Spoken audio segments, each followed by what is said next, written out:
E hoje na entrevista eu converso com Débora Guzmão Melo, que é médica geneticista, professora do Departamento de Medicina da UFSCar e vice-coordenadora do Programa de Pós-Graduação em Enfermagem.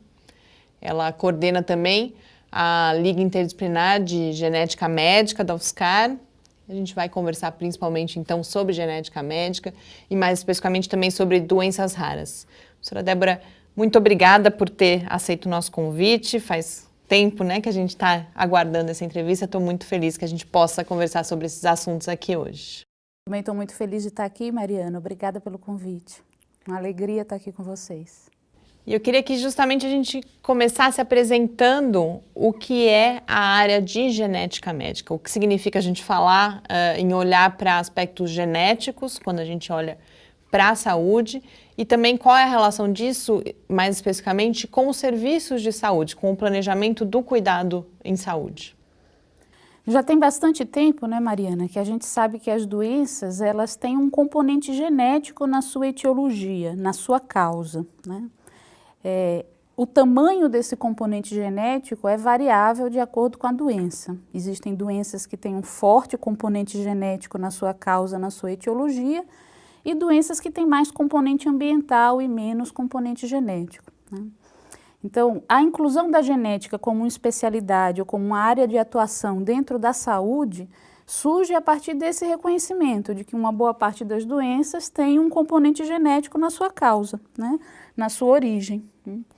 E especialmente quando a gente fala de doença genética clássica, a gente está falando de um conjunto de doenças que é muito heterogêneo, que compreende mais ou menos 7.000 doenças diferentes, mas o que elas têm em comum é terem um forte componente genético na sua origem, né? É serem fortemente influenciadas pela causa genética. Atenção à saúde e aos problemas da genética significa principalmente olhar para as pessoas e para as famílias que têm doenças desse tipo, doenças que são originadas primordialmente por alterações genéticas, e oferecer cuidado, oferecer orientação, oferecer tratamento, reabilitação para essas pessoas, né? No Brasil, uma discussão formal sobre a inclusão da genética dentro do nosso sistema de saúde é uma coisa que começou no início dos anos 2000, motivado por uma reivindicação grande dos próprios pacientes, que se organizaram e perceberam que isso era uma lacuna, uma área deficiente dentro do nosso sistema de saúde público e dentro do nosso sistema de saúde suplementar, inclusive, né? E em função dessa organização grande por parte dos pacientes, muitos deles inclusive organizados em associações formais, começou a haver uma reivindicação de inclusão da genética, de um olhar em relação aos problemas genéticos no sistema de saúde. E uma decorrência disso foi uma primeira portaria que a gente teve do Ministério da Saúde no ano de 2009, de inclusão da genética dentro do SUS, do Sistema Único de Saúde. Essa portaria, por uma série de questões, não foi de fato colocada na prática, e mais recentemente, em 2014, a gente teve um movimento forte de associações de pacientes reivindicando uma portaria que nesse momento é a portaria que está em voga, que é a portaria das doenças raras no SUS. Essas duas portarias, doença genética e doença rara, elas não são exatamente a mesma coisa, porque doença genética quer dizer doença que é determinada pela genética, que a causa é genética. E o conceito de doença rara está mais relacionado à frequência da doença. A gente considera uma doença rara aquela doença que acomete menos de uma pessoa para cada 2.000 pessoas, né? Então, é um conceito realmente relacionado à epidemiologia, à frequência. Mas na prática, 80% das doenças que são raras, que têm uma frequência baixa, têm causa genética. Então, na prática, essas duas portarias, elas dialogam fortemente porque as doenças raras são, em 80% das vezes, doenças de origem genética, né?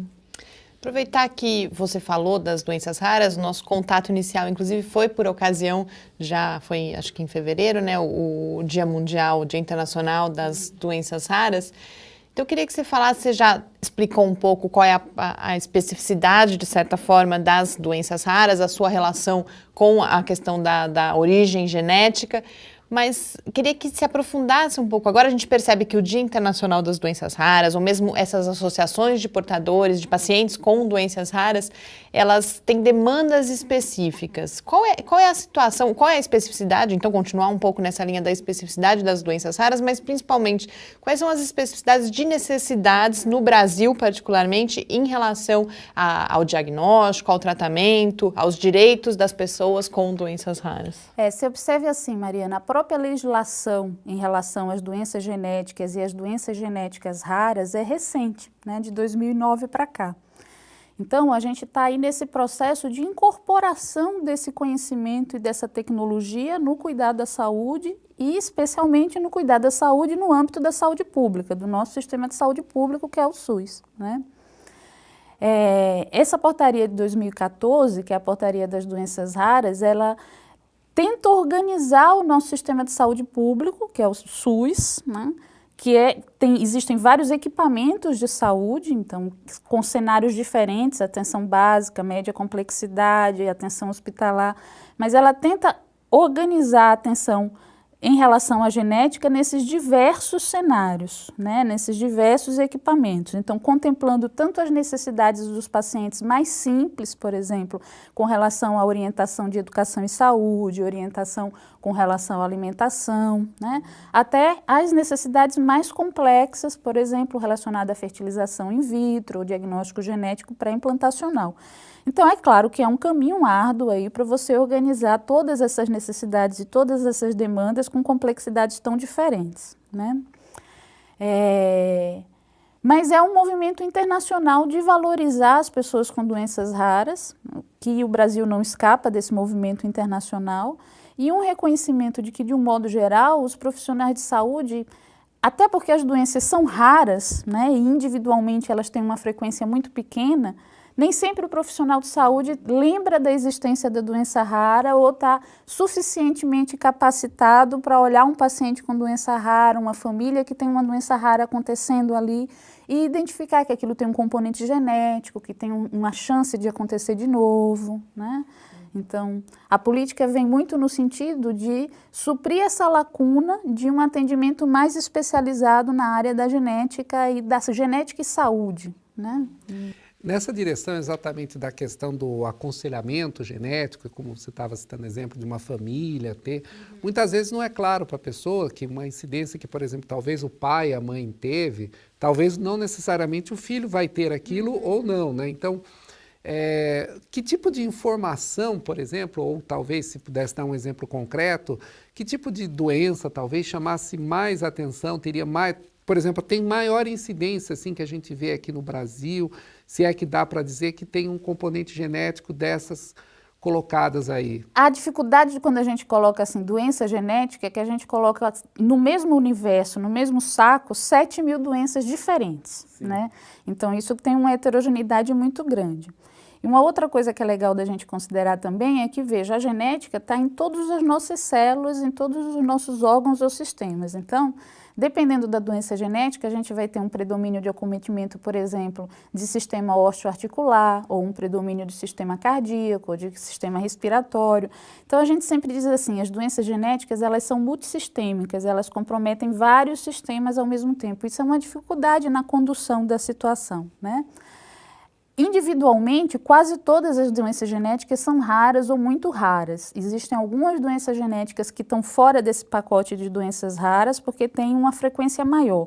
Um exemplo clássico disso são as hemoglobinopatias, por exemplo, a anemia falciforme, que é uma doença tão frequente que inclusive é identificada no teste do pezinho, que todo recém-nascido quando nasce faz, né?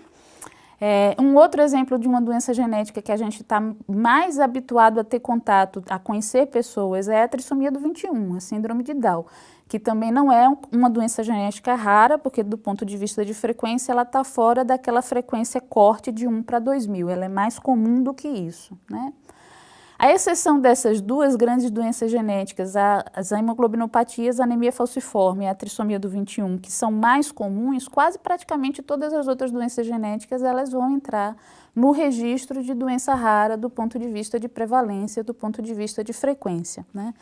Mas uma coisa que eu acho interessante da gente observar da sua pergunta é que, assim, para a gente da genética, o olhar nunca é em cima do indivíduo, é sempre em cima da família, né? Então, nesse sentido, a genética se aproxima muito da medicina de família e comunidade, ou da atenção primária à saúde, porque o nosso objeto de cuidado nunca é um indivíduo, sempre é a sua família. E essa questão do risco de acontecer de novo, da probabilidade de acontecer de novo, está sempre em jogo em relação às doenças genéticas. Existem doenças genéticas que elas acontecem por mutação de novo, quer dizer, não tem história familiar, não existe nenhum pai, nenhuma mãe que também tenha doença, não existem irmãos anteriores. Acontece a partir daquela pessoa, né? E aí o aconselhamento genético, em grande medida, é aquela pessoa quando crescer, quando casar, quando for ter os filhos dela, né? E existem doenças genéticas que a gente tem condição de identificar outros familiares ou também doentes ou portadores da alteração no nível genético, o que pode significar ter um filho afetado com a doença, né? Então, tudo isso está em jogo no aconselhamento genético. Cada doença tem um mecanismo de herança, tem um mecanismo de transmissão próprio, particular daquela doença, e no cuidado à saúde você tem que considerar isso. Que doença que essa pessoa tem, qual é o mecanismo de herança dessa doença, se trata de uma mutação de novo e, portanto, de uma situação que não é herdada, que não é familiar, se trata de uma situação que é herdada e que pode conferir um risco de recorrência, né? Mas é legal também a gente saber que nunca existe situação, ou é muito raro situação, que o risco de recorrência é 100%. Né? Sempre um risco de recorrência, ele tem uma chance de acontecer e uma chance de não acontecer. Então, o aconselhamento genético lida com essas duas dimensões, né? E há, por exemplo, também situações que essa doença genética também pode ser, ela pode ocorrer, por exemplo, na próxima geração por algum fator ambiental, alguma atividade da pessoa, ou seja, alguma coisa que talvez, além da probabilidade, possa se minimizar o efeito? Sua pergunta é muito bacana, que é para a gente tirar essa ideia de que a genética é uma coisa determinística, de que porque você tem aquela sua composição genética, você está pré-determinado a seguir um determinado caminho, né, ou não. Então, a gente sempre é o conjunto da nossa genética com a interação que a gente tem com o ambiente, né? Então, existem sim medidas de apoio que podem diminuir a chance de uma manifestação de uma doença ou que podem postergar essa doença para que a manifestação seja mais tardia, né? E se a gente extrapolar um pouquinho a coisa da doença genética e pensar nos defeitos congênitos, quer dizer, criança que nasce com algum tipo de defeito de formação, ou de membro, ou de lábio, ou de coração, boa parte dos defeitos congênitos tem causa puramente ambiental, né? É o que a gente chama de teratógenos, substâncias químicas ou físicas ou biológicas que a gestante entra em contato durante a sua gravidez e que prejudicam o desenvolvimento embriofetal. Então, se a gente extrapolar um pouquinho da questão puramente genética e olhar para a questão dos defeitos congênitos, uma boa parte desses defeitos congênitos é, inclusive, possível você prevenir com medidas de educação e saúde e medidas relacionadas ao ambiente, né, de não expor a gestante a determinadas condições ou substâncias ambientais que prejudicam o desenvolvimento embriofetal. Para a gente tentar concretizar um pouco mais essa questão do aconselhamento genético, da presença da genética no Sistema Único de Saúde, na saúde pública como um todo, a UFSCar já tem uma experiência de vários anos, né, com um ambulatório de genética médica, que eu queria agora que você apresentasse um pouco, inclusive nesse sentido de detalhar que atividades são realizadas, que tipo de ação pode e é realizada, por exemplo, para prevenir, ou do que se trata o aconselhamento, né? Que relação é essa que se estabelece, por exemplo, com uma família ou com um casal que ou a mulher já está grávida ou está pensando em engravidar? O nosso ambulatório aqui de genética na UFSCar, né, na verdade ele é muito antigo mesmo, porque ele me antecede. Ele é da década de 80, na época o professor Calógeras, que hoje é um professor aposentado aqui da instituição, começou esse ambulatório. E depois, porque ele se aposentou, houve um gap aí, um período que a gente ficou sem a atividade, e quando eu entrei aqui na instituição em 2006, a gente retomou essa atividade conjuntamente, né? Então agora o ambulatório agora no meio do ano fazem 12 anos desde o recomeço comigo, né? É um ambulatório de genética que está inserido dentro da rede SUS, né? Em que lugar dentro da rede SUS? Na média complexidade, então junto com outros ambulatórios de especialidades médicas, cardiologia, endocrinologia, né? E é um ambulatório de genética geral, então é um ambulatório onde a gente está aberto para atender qualquer pessoa, onde há suspeita ou já há confirmação de que existe uma doença genética ou um defeito congênito na família, né? Então, nesses últimos 10 anos, a gente observa que a maior parte do nosso público-alvo, das pessoas para quem a gente ofereceu algum tipo de segmento, são casais que têm filhos com deficiência intelectual ou com defeitos congênitos, defeito cardíaco, defeito de face, defeito de membro, e que vêm justamente em busca de saber qual que é o componente genético daquela situação do filho deles e qual a chance de acontecer de novo. Mas como o nosso ambulatório é um ambulatório geral, na verdade a gente atende todo tipo de situação de doença genética, câncer hereditário, infertilidade, abortamento de repetição, né? É um ambulatório geral. Como a gente está inserido na média complexidade, as ações de prevenção primária, elas pertencem mais à atenção primária à saúde, né? Então, a gente tem muito incentivado e trabalhado junto com a atenção primária, no sentido de capacitar profissional da atenção primária, de fazer atividade de educação em saúde com relação à prevenção à exposição a teratógeno, né? E dentro do ambulatório, no contexto do ambulatório, a gente faz mais o atendimento às pessoas e aos casais propriamente ditos do que essas medidas de atenção primária, né? Nesse sentido, por exemplo, hoje em dia você consegue fazer o genoma de uma pessoa numa escala de tempo pequena e é uma coisa acessível. Factível. Factível, não é uma coisa barata, mas também não é uma coisa como foi o primeiro genoma que custou milhões de dólares, né? É válido uma pessoa fazer o seu genoma e falar assim, olha, eu tenho aqui meu genoma, eu consigo identificar todas as probabilidades de doença genética, isso dá alguma garantia? Então, só para completar, deveria ser, digamos, um exame de rotina? É legal sua pergunta. Pode ser válido e pode não ser válido, né?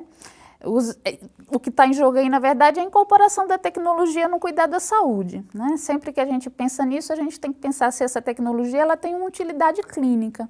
E utilidade clínica significa ela vai beneficiar aquele paciente, né? Beneficiar do ponto de vista do cuidado da saúde, mas beneficiar, inclusive, do ponto de vista ético, do ponto de vista de benefícios sociais e éticos envolvidos nessa questão, né? Todos esses testes genéticos que são fundamentados em biologia molecular, eles baratearam muito na última década, então eles estão muito mais acessíveis.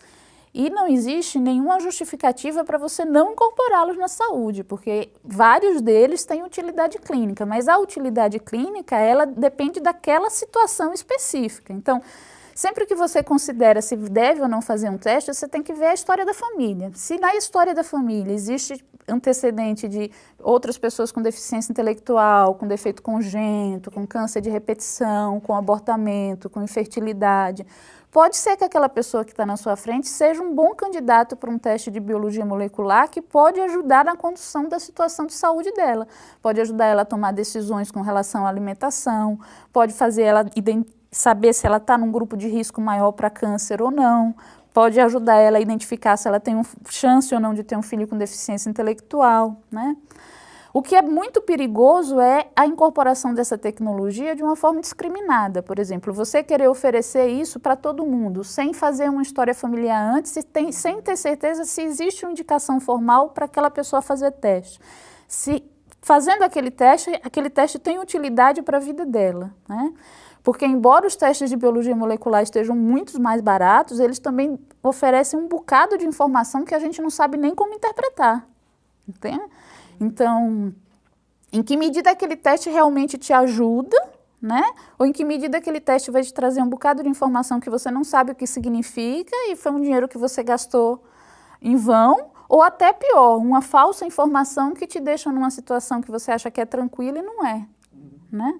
Então, pode ser muito interessante, depende da situação individual. E como que a gente seleciona quais são as situações que são interessantes ou não?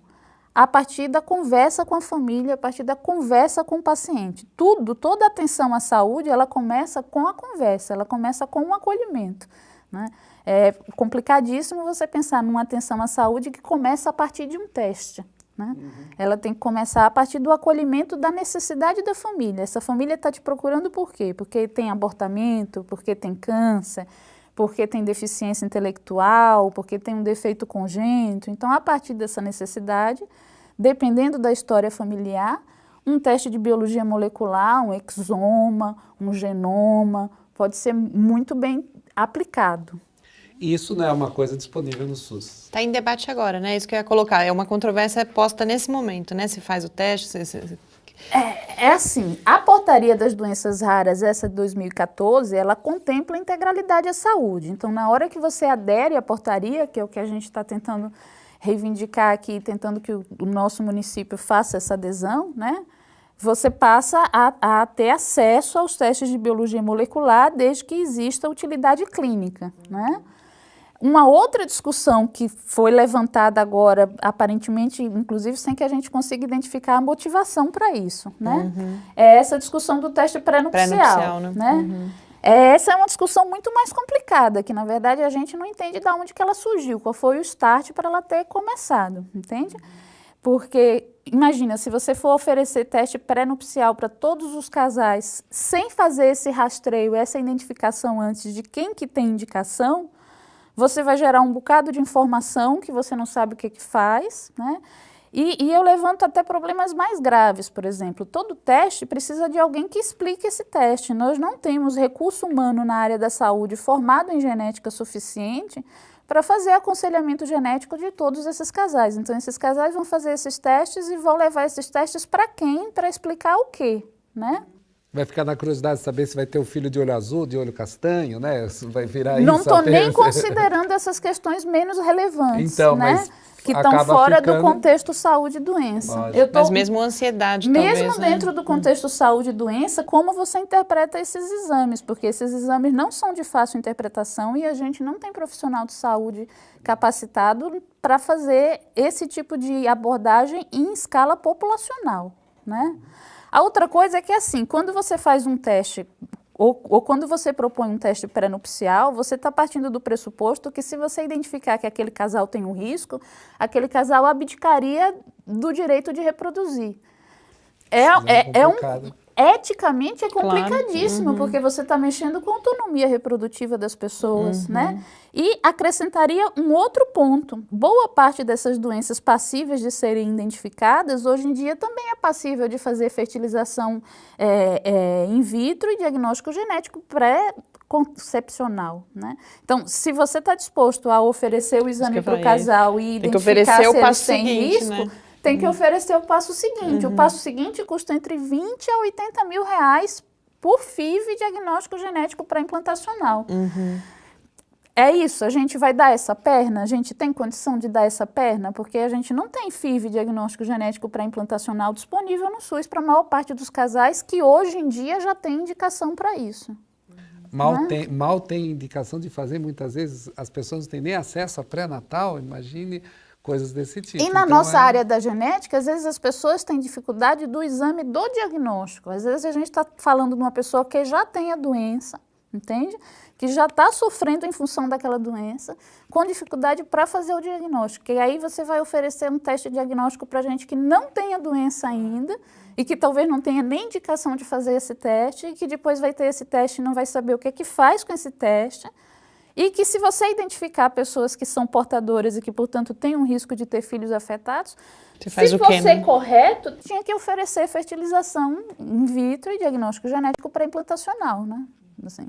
Eu queria falar agora um pouco sobre alguns estudos que eu vi que você tem desenvolvido mais recentemente. Um deles, particularmente, que me chamou bastante atenção foi olhar, estudar como a religiosidade e, de um modo mais amplo, a espiritualidade aparecem como estratégias de enfrentamento no processo, inclusive, de aconselhamento. Queria que você contasse um pouco desses estudos, que etapa você está, o que te motiva a fazê-los, inclusive.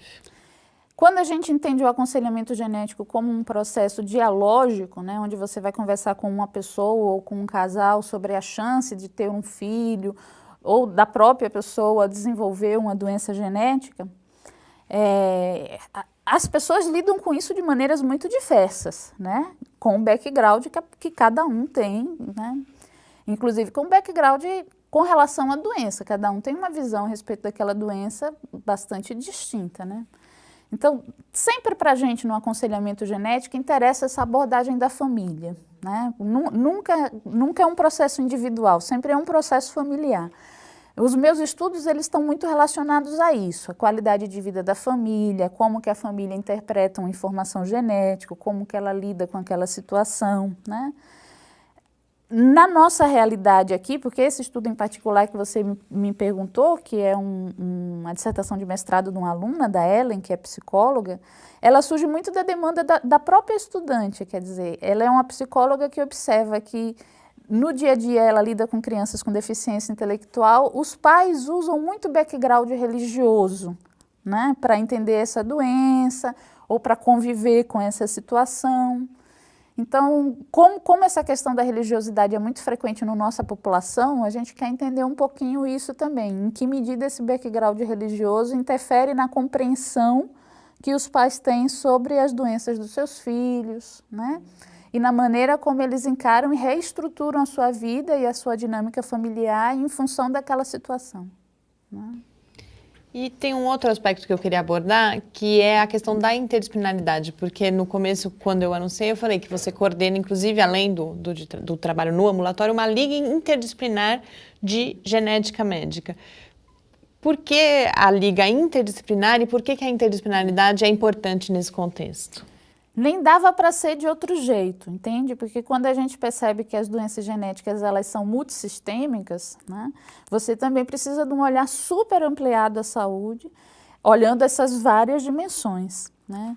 E pessoas com doenças genéticas são tratadas por diferentes profissionais de saúde, por psicólogo, por terapeuta ocupacional, por médico, por enfermeiro, por fisioterapeuta, né? Então, todo profissional de saúde, idealmente, deveria ter um fundamento a respeito de genética, porque vai, em algum momento do seu exercício profissional, encontrar pessoas com doenças genéticas. Quando a gente pensa numa liga acadêmica, a liga acadêmica é um conjunto de estudantes interessados em se aprofundar em relação a um determinado assunto. No caso, é um conjunto de estudantes interessados em se aprofundar em relação à genética. Faz todo sentido que sejam estudantes de áreas diferentes, né? Porque a gente, inclusive, quer contribuir com a formação de profissionais de saúde diferentes, né? Para que fisioterapeuta, enfermeiro, e psicólogo, e educador físico, enfim, a maior gama possível de profissionais tenha um pouquinho de um fundamento em relação à genética e consiga reconhecer ou conduzir melhor uma situação com componente genético, né? Débora, muito obrigada. Nosso tempo, infelizmente, acabou, mas foi um prazer grande. Acho que a gente conseguiu abordar alguns pontos importantes aí nessa discussão e a gente fica à disposição, porque eu acho também que essa questão da informação nessa área, a gente compartilhar a informação é algo especialmente importante. Muito obrigada por ter estado conosco aqui hoje. Eu agradeço de novo o convite. Uma delícia estar aqui com vocês. Muito obrigada. Com isso, a gente encerra, então, esse Paideia. Eu hoje conversei com Débora Guzmão Melo, que é professora do Departamento de Medicina da UFSCar. O Paideia fica por aqui, mas a gente volta na próxima terça-feira, às 20h. Enquanto isso, você pode continuar com o Lab no Facebook, no Twitter ou falar com a gente pelo cliqueciência@ufscar.br. Muito boa noite. Uma boa noite a todos. Boa noite.